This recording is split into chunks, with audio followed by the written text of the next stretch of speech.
I was becoming an alcoholic. Had no concept. It just, to me, it was a normal thing to get up in the morning and have a beer for breakfast and to have a beer for lunch, and to never really, I was never the drunk. I was the Dean Martin drunk. I was the golden buzz, where I knew all my lines. I never missed a show. You know, I was right there. So nobody saw any problem. Cheryl didn't see it. Shep didn't see it.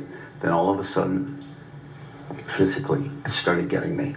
Pancreas, everything. I was throwing up blood.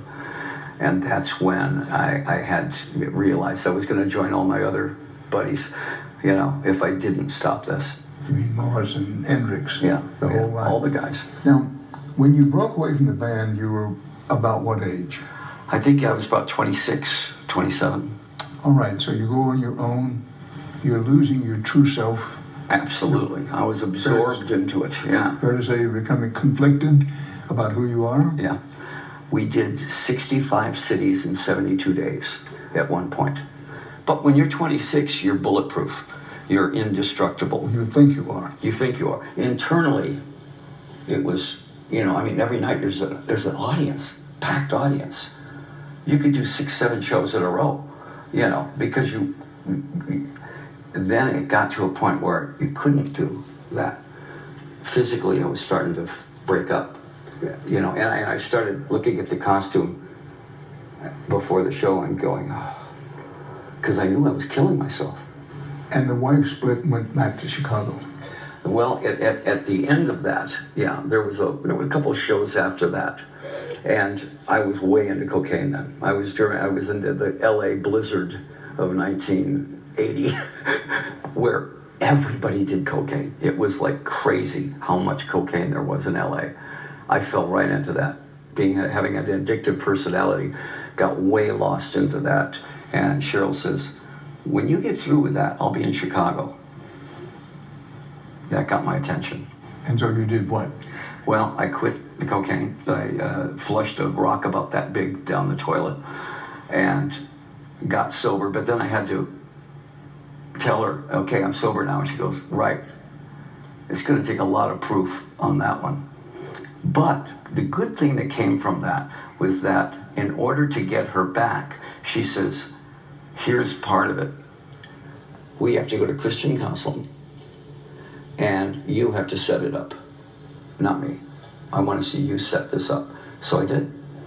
And we went into Christian counseling and got our marriage back together and started going to church. And you know, as much as I dragged my heels, I really knew I needed to do this. But what came out of that was the most amazing thing was when I left there, I went right to a bar, sat down and had a Coca-Cola and was waiting for that craving. I said, I'm going to be around alcohol all my life. I better just confront it. All right, well, nothing happened there. Tomorrow morning, though, it's going to be hell because I'm going to be home and the first thing I'm going to want to do is have a beer. Woke up the next morning and there's no craving. For 37 years, there was no craving. It was gone. The doctor said it was like you had cancer one day and the next day you didn't have cancer. Well, this is what has always intrigued me about the story. It appears that you just quit, to use the cliche, cold turkey. Except I didn't go through any withdrawals.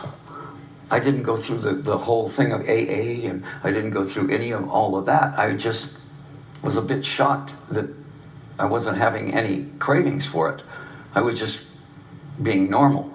Well, you've been quoted as saying on a number of occasions that Jesus saved your life. Oh, absolutely. To me, he basically said, be a rock star, but follow me. I don't care if you're a rock star. Just, you know, your lifestyle is going to be your testimony.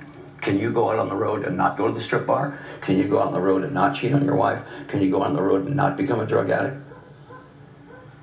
I went, yeah. So he said, well, not without your help, but I could do it.